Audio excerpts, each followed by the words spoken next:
Wal asahu annahu, dan bermula pendapat asah itu sesungguhnya fardal kifayati, fardu kifayah itu la yata'ayyanu bisyuru'i fihi, itu tiada tertakyinlah dengan sebab masuk dalamnya fardu kifayah. Maksudnya di ketika ada sebuah fardu kifayah, kita ikut andil dalam mengerjakan fardu kifayah. Di ketika kita sudah mulai untuk mengerjakan, apakah kita mesti kerjakan hingga selesai ataupun tidak? Ada kejadian meninggal seseorang, kita sudah datang, kita sudah dalam keadaan memandikan jenazah contohnya. Sedang-sedang kita mandikan, tiba-tiba kita ingin keluar karena ada sesuatu hal, apakah boleh ataupun kita mesti selesaikan hingga selesai semuanya tazhid jenazah tersebut? Makanya pendapat asah katakan tiada tertayin dia fardu kifayah dengan sebab masuk dalam fardu kifayah tersebut. Artinya kita boleh keluar, boleh keluar. Tidak tertayin siapa individu yang kerjakan untuk menyelesaikannya, walaupun dia sudah mulai mengerjakan hal tersebut, tapi boleh dia keluar. Alasannya li'annal qasda bihi, karena sesungguh kasad dengan fardu kifayah, husuluhu fil jumlati, itu hasilnya fardu kifayah fil jumlah. Tujuan fardu kifayah ialah perbuatan fardu kifayah tersebut dikerjakan secara jumlah tanpa tertakyin siapa fa'ilnya. Siapapun boleh jadi fa'ilnya, dan fa'il yang sudah mulai kerjakan boleh dia tidak sempurnakan pekerjaan fardu kifayah tersebut, digantikan oleh orang yang lain. Fala yata'ayyanu husuluhu mimman syara'a fihi, maka tiada tertakliflah oleh hasilnya fardu kifayah daripada siman yang telah masuk yaman dalamnya fardu kifayah. Boleh orang yang sudah masuk kemudian dia keluar, digantikan oleh orang lain. Yang penting perbuatan fardu kifayah harus terjadi, harus selesai. Siapapun boleh yang kerjakan. Boleh orang yang masuk kemudian dia masuk selesai kerja hingga selesai semua. Boleh juga dia masuk hanya setengah pekerjaan kemudian digantikan orang lain, boleh, tak masalah.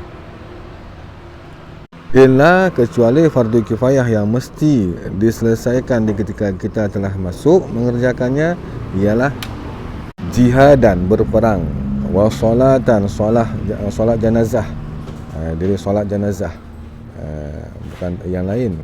Tajhiz masih bisa, diri solat jenazah, dan haji dan umrah. Jadi 4 hal tersebut jika sudah mulai untuk kita kerjakan, andai kata memang tidak ada orang lain yang mengerjakan, maka kita wajib untuk menyempurnakannya hingga selesai.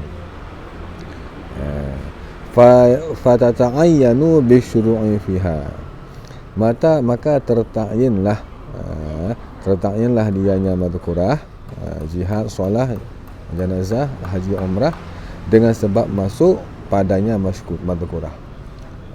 Jika sudah kita kerjakan, maka tidak boleh keluar, tapi harus diselesaikan.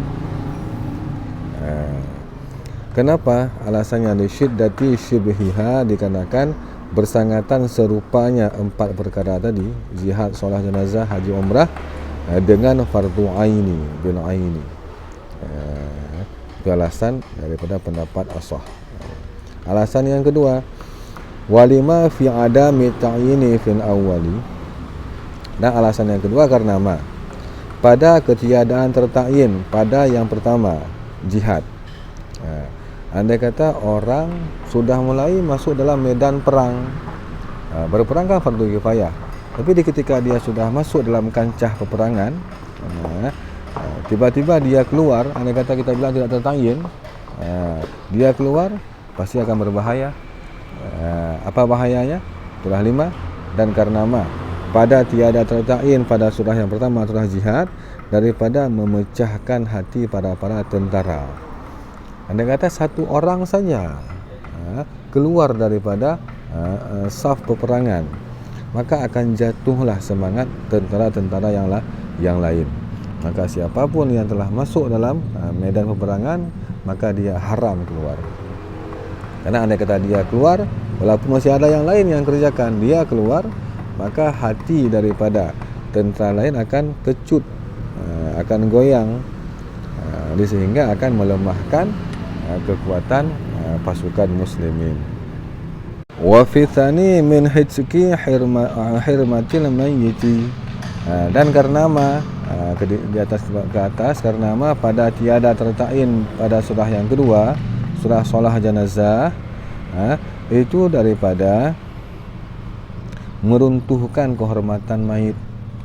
Mayit sudah dibaringkan, saf jamaah sudah teratur, tiba-tiba ada satu orang, dua orang yang keluar daripada saf, tidak sembahyang dia, itu kehormatan mayit hilang. Haram kita meruntuhkan kehormatan daripada si mayit tersebut. Itu alasan yang pada solah jenazah. Demikian juga haji dan umrah. Haji umrah memang sudah ada dalilnya. Atimul hajja wal umrata lillah. Itu kata Allah. Atimul hajja, sempurnakan kata Allah haji dan umrah. Arti kata-kata sempurnakan kan diberi paham bahwa andai kata sudah mengerjakan umrah ataupun haji, baikkah dia yang fardu kah ataupun yang sunat kah, tetap kita mesti selesaikan. Sah kah ataupun batal kah, tetap tidak boleh keluar. Orang yang sudah batal hajinya, contoh batalnya, dia tidak sempat mengerjakan wukuf di Arafah. Dia sudah niat ihram tapi dia tidak sempat wukuf di Arafah, maka hajinya tidak sah. Tapi walaupun tidak sah, dia tidak boleh langsung mengganti pakaian dia pulang ke kampung, enggak boleh. Tetap dia mesti kerjakan segala rentetan haji hingga selesai. Itu kewajibannya. Arti wajib syuru', wajib bisyuru'. Wa hadza taba'tu fihi al-Ghazali wa ghairuhu, dan bermula ini pendapat Ashah mengatakan la yata'ayyanu bisyuru' tadi. Aku ikut padanya ini akan Imam Ghazali wa ghairahu, dan akan selain daripada beliau. Wa qila, dan dikatakan orang, yata'ayyanu fardul kifayah, terta'yinlah fardu kifayah menjadi fardu ain dengan sebab masuk dalam fardu kifayah. Dasar sebelum dia masuk fardu kifayah, jadi ketika dia sudah masuk maka menjadi fardu ain. Ay yasiru bihi, jadilah bihi dengannya fardu kifayah, sama bihi dengan sebab syuru' sama seperti fardu ain. Dijadilah dia fardu kifayah dengan sebab syuru', sama seperti fardu ain. Di mana samanya? Pada wajib menyempurnakannya fardu ain tersebut. Demikian juga fardu kifayah, dengan sebab kita kerjakan maka dia sudah menjadi fardu ain. Sebelum kerjakan hukumnya fardu kifayah. Jadi ketika sudah kita masuk dalam mengerjakannya, maka wajib kita sempurnakan hingga selesai, sama seperti fardu ain. Jami' kiasnya, kata qila, antara fardu ain dan fardu kifayah dengan jami' sama-sama fardu, bijami'il fardiyah, dengan jami' sama-sama fardu dia, jadi sama-sama talab jazim. Wa hadza ma sahahahu al-aslu tab'an li ibni Rafa'ati wa huwa ba'idun. Dan bermula ini kata qila itu yang telah mentasahihkan akan yama oleh asal wa jam'u jawami' karena mengikut bagi Ibnu Rufa'ah. Berarti Imam Zakaria Ansari telah mengudul tarjih daripada tarjih kitab Jam'ul Jawami'. Di sana mentarjihkan yang qila asahnya. Di sini beliau mentarjihkan kebalikan qila. Wahwa, dan bermula dianya ma sahahul asal, itulah yang asah tasahihkan qila tadi, itu ba'id, itu jauh dalam pikiran kita. Latihan dhaif. Kenapa dhaif? Id aktsaru furudil kifayati, karena bermula kebanyakan daripada fardu-fardu kifayah selain daripada jihad, solat jenazah, haji dan umrah, yang lain daripada fardu kifayah, itu tiada tertayinlah dengan sebab masuk dalam seluruh fardu kifayah tersebut. Hanya kecuali pada 4 perkara tadi saja yang memang mesti kerjakan, dan pun ada alasan yang tersendiri kenapa yang 4 tadi mesti dikerjakan selesai walaupun dia dasarnya fardu kifayah. Di seluruh fardu kifayah tidak ada yang tertayin dengan sebab kita sudah masuk mulai dalam kerjakan fardu kifayah. Contoh harfi, perbuatan pertukangan, wasana'i juga demikian, perbuatan pertukangan. Orang yang sudah mulai menjahit contohnya, masa dia nggak boleh berhenti, harus selesai menjahit? Orang yang sudah mulai dalam menanam padi, masa dia nggak boleh berhenti, mesti selesaikan tanam padinya? Itu kan fardu kifayah. Sembahyang jamaah juga demikian. Kita dalam saf sembahyang jamaah, masa kita nggak boleh farak imam? Kita kan ada hukum farak, dibolehkan farak dengan imam. Ini munfarid, walaupun hilang pahala, itu lain-lain ceritanya. Ini boleh ataupun tidak? Kan boleh. Jadi keseluruh fardu kifayah selain 4 tadi semua boleh keluar walaupun sudah syuruk. Itu alasan dhaif daripada pendapat qila tersebut. Wa sunnatuha, dan bermula sunnah kifayah. Al-munqasim ilaiha, yang terbagi sunnah tersebut kepada kifayah. Sunnah kifayah. Contoh sunnah kifayah seperti ialah sembahyang tarawih. Itu kan memang disyariatkan, disunahkan berjamaah dia. Dan kepada sunnah, dan terbagi juga sunnah kepada sunat ain. Yang dibagikan kepada sunnah kifayah dan kepada sunnah ain akan mutlak sunnah, yang telah dahululah oleh definisinya mutlak sunnah. Dia sunnah juga terbagi dua, sama seperti fardu ya, ada fardu ain, ada fardu kifayah, sunnah kifayah, sunnah ain. Sunnah ain seperti ya sembahyang rawatib, ba'diyah, qabliyah, sunat duha, itu sunat ain, karena ini tidak disyariatkan berjamaah.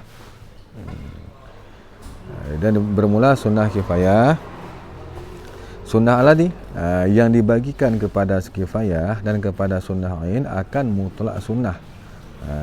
Mutlak sunnah yang telah dahulu oleh definisinya mutlak sunnah yang dahulu, itu talab yang tidak jazim ya.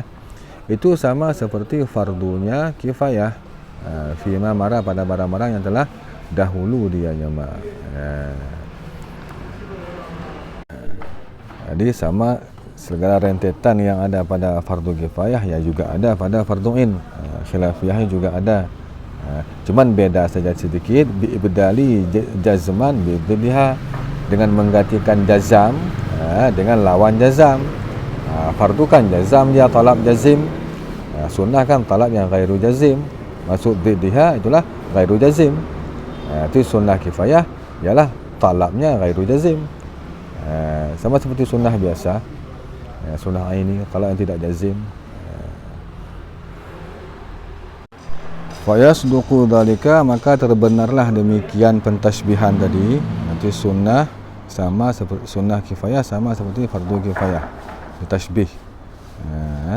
Dengan apa terbenar? Bi annaha, dengan sesungguhnya sunnah kifayah itu muhimmun, itu sebuah perbuatan yang penting dalam pandangan syarak.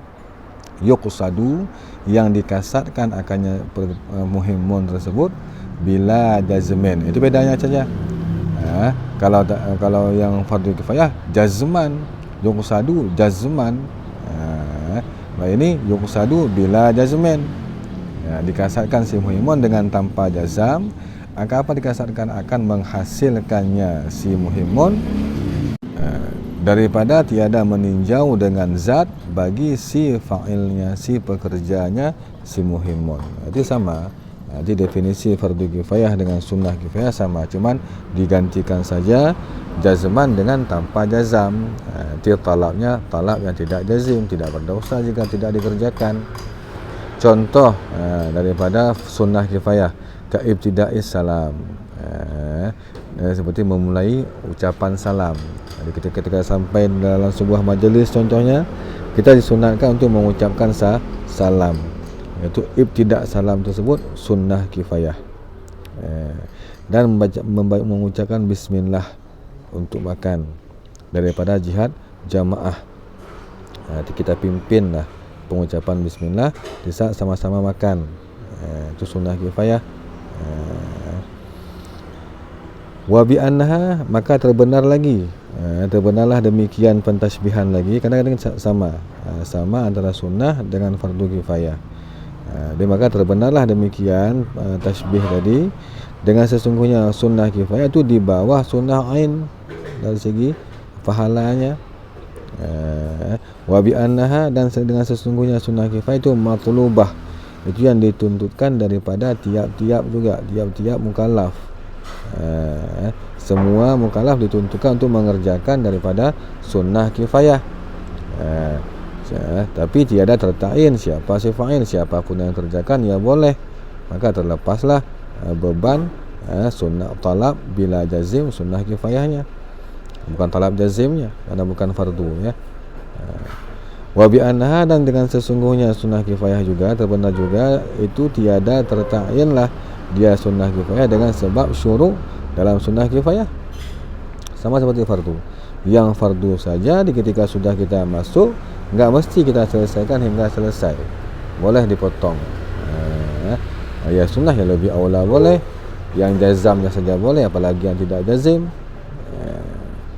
Artinya la tasiru bih, tiada jadilah dia sunnah kifayah dengan sebab syuru', sama seperti sunnah ain, di mana samanya fi ta'akkudi talbi itmamiha 'alal ashah, pada kuat tuntutan penyempurnaannya si fardu isi sunnah kifayah tersebut, berdasarkan pendapat ashah pada tiga yang terakhir. Apa tiga terakhir?